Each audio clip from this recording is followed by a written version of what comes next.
আসসালামু আলাইকুম ওয়া রহমাতুল্লাহি ওয়া বারাকাতুহু। প্রিয় দর্শক, এই ভিডিওটি শুধুমাত্র শিক্ষামূলক উদ্দেশ্যে তৈরি করা হয়েছে। অনুগ্রহ করে সম্পূর্ণ ভিডিওটি মনোযোগ দিয়ে দেখুন এবং আমাদের channel Mohammad Hossain TV subscribe করতে ভুলবেন না। চলুন শুরু করি। ঋণ এটা শুধু একটি আর্থিক দায় নয়, বরং একজন মুসলমানের জন্য এটি একটি আমানত, এক মহামূল্যবান দায়িত্ব। আপনি কি জানেন, প্রিয় নবীজি সাল্লাল্লাহু আলাইহি ওয়াসাল্লাম বলেছেন, ঋণগ্রস্ত ব্যক্তি জান্নাতের দরজা পর্যন্ত পৌঁছালেও তার ঋণ পরিশোধ না হলে সে জান্নাতে প্রবেশ করতে পারবে না। হাদিস তিরমিজি। আজকের এই ভিডিওতে আমরা জানব ইসলামের দৃষ্টিতে ঋণ কিভাবে দেখা হয়, আর ঋণ পরিশোধ না করলে এর আখেরাত এবং দুনিয়ার কি ভয়াবহ পরিণতি হতে পারে। চলুন আল্লাহর ভয়ে আমরা জেনে নেই সেই গুরুত্বপূর্ণ কথাগুলো।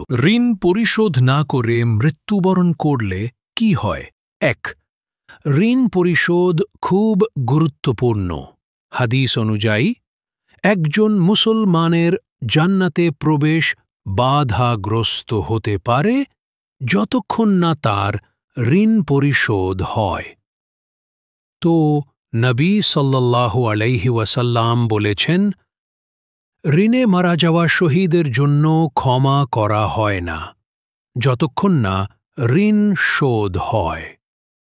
সহিহ মুসলিম, হাদিস নম্বর 1619। ৩. মৃত ব্যক্তির উত্তরাধিকারীদের দায়িত্ব। ইসলামে মৃত ব্যক্তির সম্পদ থেকে প্রথমে দাফনের খরচ, এরপর ঋণ, এরপর উইল, তারপর বাকি উত্তরাধিকারীদের মধ্যে বণ্টন হয়। মৃত ব্যক্তি ঋণ রেখে গেলে তার সম্পদ থাকলে প্রথমেই ঋণ শোধ করতে হয়। ইসলাম অনুযায়ী ঋণ শোধ না হলে আখিরাতে সমস্যায় পড়তে পারেন।